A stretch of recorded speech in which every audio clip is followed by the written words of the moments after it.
The streets of Brittle Flower City's market were narrow to begin with, and made more so by the counters lining shop fronts, banners advertising wares, and itinerant sellers with packs and sticks of trinkets to sell. Add in hordes of customers and residents, and making one's way down the street at any speed greater than a snail's crawl became a test of agility. A test Sayashi was entirely capable of passing. In human form, she didn't even have to worry about someone treading on her tail. But no feline dexterity could get her past the man now coming down the street.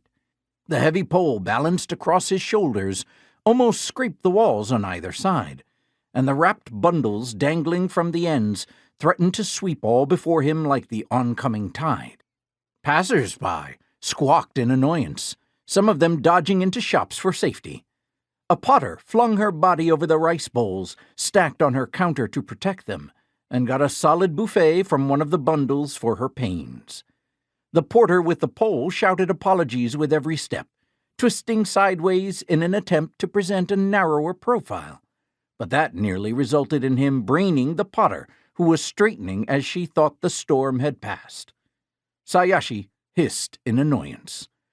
For one brief instant, she considered turning into a cat to escape, but her small form would get stepped on. Her large form would still have a difficult time getting past the man, and in either case, a traveler suddenly revealing herself to be a bakaneko in the middle of a crowded street would only cause more trouble than it was worth. There was no handy doorway to slip through. Instead, Sayashi flattened herself against the nearest wall, face first, so that if something took an unfortunate hit, at least it wouldn't be her nose. She found herself in licking distance of a tiny shrine embedded into the wall. Not surprising.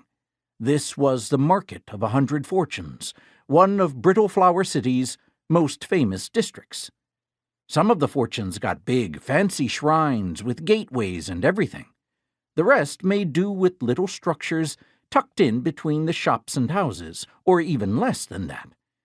Sayashi doubted the fortune of Whetstones, felt very honored by its accommodations, but it wasn't any of her business. She wasn't here for any such piddling spiritual power. The power she sought had no shrine. At least, not that she'd been able to find, so far.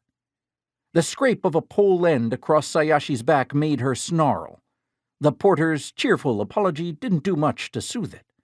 She stayed where she was, not trusting that he wouldn't accidentally hit her again, until the noise of the street returned to something more like its usual clamor. Then she peeled herself off the wall. If he'd torn the fabric of her kimono, she would follow him, wait until he returned home at the end of the day, and then... Sayashi drew in a deep breath, held it for a count of 8, let it out slowly. No, she wouldn't get revenge.